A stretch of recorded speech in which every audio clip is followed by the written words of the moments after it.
Happy Chinese New Year, everybody, and thank you for watching the video made by us, the Sugbu Chinese Heritage Museum.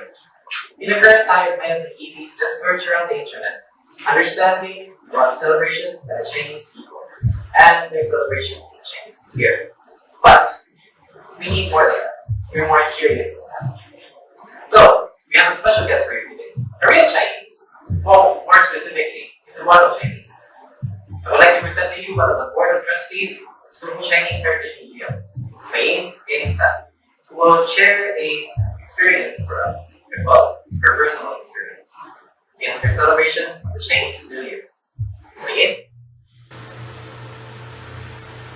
新年快乐，恭喜发财 Happy New Year! I am Marlinda Angbetiktan of the Sugbu Chinese Heritage Museum. My early recollection of Chinese New Year tradition has been vague because most of the things that were done in this tradition were rather not seen in public. They were mostly done by Chinese families, pure Chinese families way back.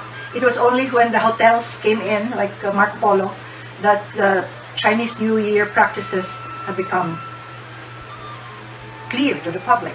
When we would go to my Ahya's house, Ahya Inting and Soa Inday, and Mama Dueng, my mother-in-law, would be there, we would go there Chinese New Year's Eve for a very sumptuous, lovely meal.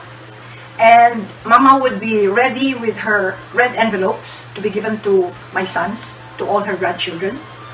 And of course, I would make sure that I will be in a red attire. We would have fireworks, we would light fireworks by about 10 o'clock. That is after all the dishes were cleaned. I was not sure of this, but I later find out that during Chinese New Year, on the New Year's Day itself, you're not supposed to do any washing. No washing of clothes, no cleaning of plates, no cleaning of washing of anything. So make sure that all the things that you have eaten or used during dinner will have been cleaned up during that night of New Year's Eve.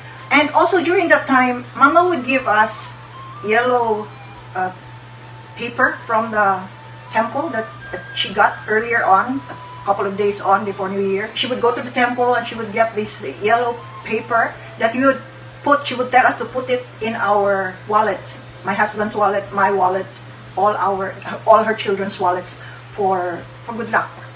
And she would also give me something to put on my main door, also from the temple. Now, what are the other things?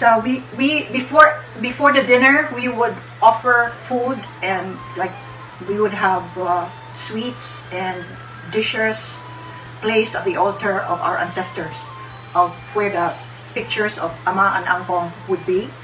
And we would, of course, light joss-sticks and do our veneration for our ancestors. Those are the things that I remembered what we did for New Year's Eve.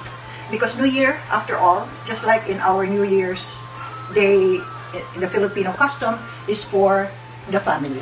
Now, what was the experience that I had for New Year that is out of the ordinary? I was invited by the Cathay Pacific on a media tour to Hong Kong to observe the New Year. What was not usual that I observed there, of course we went to the temple and there were a lot of people, a lot of families, a lot of old people that went to the temples.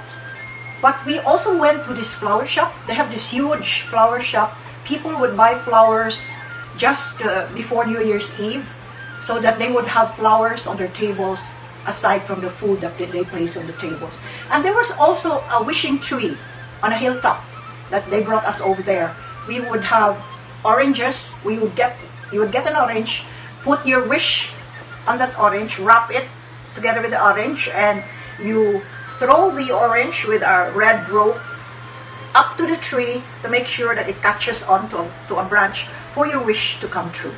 So that was an experience of New Year's Day observance, because I was there on New Year's Day, that I was able to experience.